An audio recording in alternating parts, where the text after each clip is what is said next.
Rally ng Iglesia ni Cristo, bakit natagalan? At para saan nga ba talaga? December 4, 2024. Sa pamamagitan ng programang Saganang Mamamayan ng Net25, ay inanunsyo ang tungkol sa pagsasagawa ng rally ng Iglesia ni Cristo. Ito'y bilang pagsuporta at pagsang-ayon sa naging pahayag ng Pangulong Bongbong Marcos na hindi dapat ituloy ang planong pagsasampa ng impeachment complaint para sa Vice President Sara Duterte. Sapagkat ang naturang aksyon ay pagsasayang lamang ng oras at hindi makatutulong sa pag-usad ng ekonomiya ng ating bansa. Kundi ang mas dapat bigyan ng panahon at atensyon ng mga mambabatas na haharap sa impeachment ay ang malalaking problema ng bansa na nagpapahirap at nagpapabigat sa pamumuhay ng mga Pilipino. Subalit umabot ang mahigit isang buwan na ang nakalilipas, ay wala pa rin ang rally na sinabi ng relihiyong Iglesia ni Cristo. Inakala tuloy ng ibang nagmamasid at nagkokomento ay hanggang salita lamang ito o di umano'y isang pananakot lamang sa mga taong nasa likod ng naturang issue. Ang totoo ay sadyang hindi nagpadalos-dalos sa pagsasagawa ng nasabing malawakang aktibidad o rally ang pamunuan ng Iglesia ni Cristo, sapagkat ang bagay na ito ay lubos na pinaghahandaan upang pagkaisahin sa iisang mitiin ang mga kaanib sa naturang relihiyon.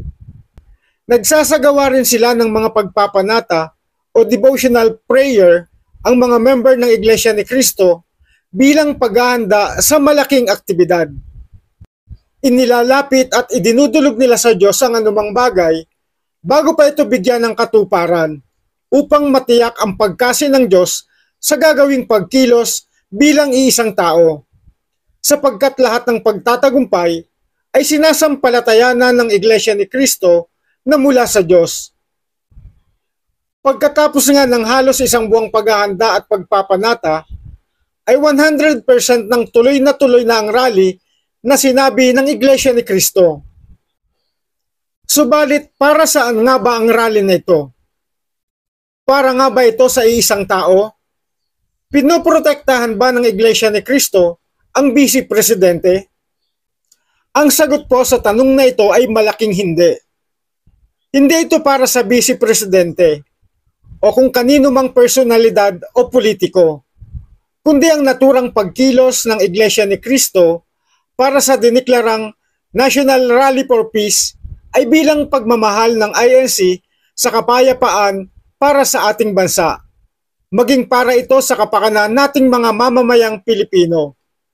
Dahil ang hangad ng Iglesia ni Cristo National Rally for Peace ay ang pagkakaisa ng mga namumuno sa ating bansa, sapagkat naniniwala ang mga member ng INC na nasa pagkakaisa ang kapayapaan at pagbabago na inaasam ng bawat isang Pilipino. Kaya nga walang pinoprotektahan o kinalaman sa kanino mang individual ang isasagawang kaisahan o INC Rally for Peace, kundi ito ay para sa kapayapaan ng ating bansa. Buhay mo, buhay nyo! Andito yan sa Drama Natin To TV. Subscribe na mga kadrama!